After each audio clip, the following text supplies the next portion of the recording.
Today is February 5th, and our readings all circle around one core question. What do we do with suffering? Do we let it move through us? Do we bypass it with belief, or do we sacrifice ourselves so completely that we disappear? These three books offer very different answers, and today is an invitation to choose the one that leads to wholeness, not self-erasure.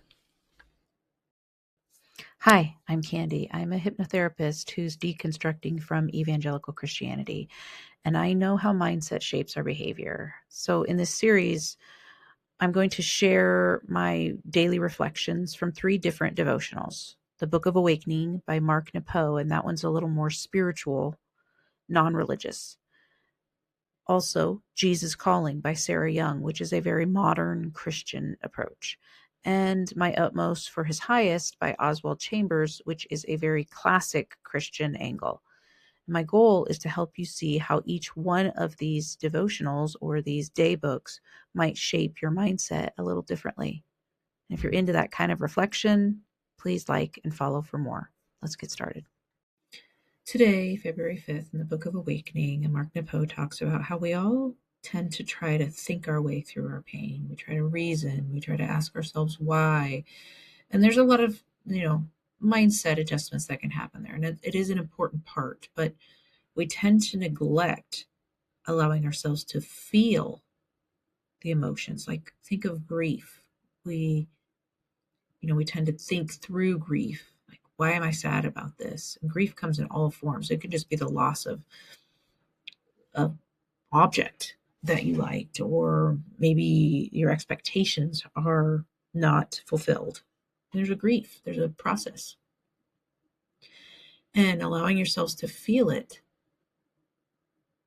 is where you're going to find relief. The emotions have to move through the body. And you could say that it hurts. Admitting, putting words to that even helps. Like, this doesn't feel good. I don't like the feeling of it. I'm allowing it to be present with me. It's part of the human experience. And one thing that you can comfort yourself with as you go through the grieving process, which we all will over and over again throughout our lives, sometimes more intense than others, is that you're not going to get stuck there if you let the pain flow through you. So that's a lot of times we subconsciously, we fear it because it feels so uncomfortable. Our nervous system, which has the whole goal of keeping us physically alive, anything that's unknown or extremely uncomfortable, it will try to avoid because it fears that you won't survive, but you will survive it. Your heart knows the way. You're not going to get stuck there if you let your body just feel it. Let the emotions flow. Let the tears fall. Let yourself be angry if you're angry. Just move the anger in a way that's safe for you and others. Punch a pillow, go for a run, scream into the night. Allow your nervous system to move from the lower, more prehistoric parts of our systems up through that fight flight, and then again you will find connection. And in Jesus Calling, basically the message is that every decision that you face throughout your day is an opportunity to trust. And the decision that you're faced with most of the time is whether you will worry or whether you will trust. Choosing to trust Jesus no matter what is what will bring the peace.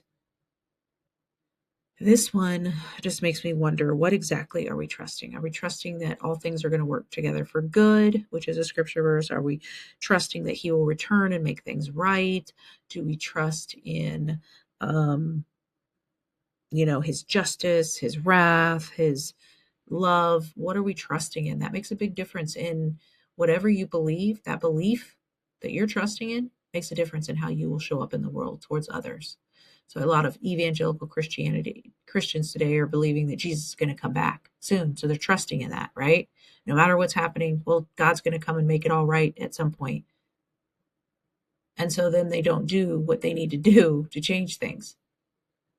and their decision is, I'm just going to trust God. I'm not going to worry about all these things that people are saying, instead of listening and considering and wondering if maybe there is something they could do or are doing to cause harm in the world. So I find this kind of a toxic message, but I also know that trusting that things will work out is helpful at times, right? But we also need to be engaged in what our role is in that and what we can do to help that without letting it consume us. And finally, in my utmost for his highest, Oswald Chamber talks about being willing to sacrifice your life for Jesus. Even if you're treated, this message was just so dangerous to me. I felt like he's basically said, even if you're treated as a doormat, and completely insignificant, so that nobody even notices you, but only those that you have served, that you must continue on the path, continue without, once you're used up and exhausted, you still seeking to serve and not seek to be served. And this creates like people pleasers to the extreme. It really can create a lot of, it's easy to abuse people who believe this. It's easy to walk all over them and use them up. So this message is not, this should never be said to someone who has been taught to just serve, serve, serve, which a lot of times is women. But there are men too. Men are taught to serve unless they're in a position of power, unless they're wealthy. They're to serve. Use up everything. Use your entire life. Pour out yourself as a sacrifice. But if this same message was said to the abuser, yeah, maybe. Why don't you give up your life? You know, I'm not saying that they should be treated as doormat, but they should understand that they're treating others as doormats. Are they willing to do that as they enforce it on others, or do they think they're above that? So this message is just saying it. When I was reading it to myself, this was so toxic, this kind of thinking, because I believed it, and it caused resentment.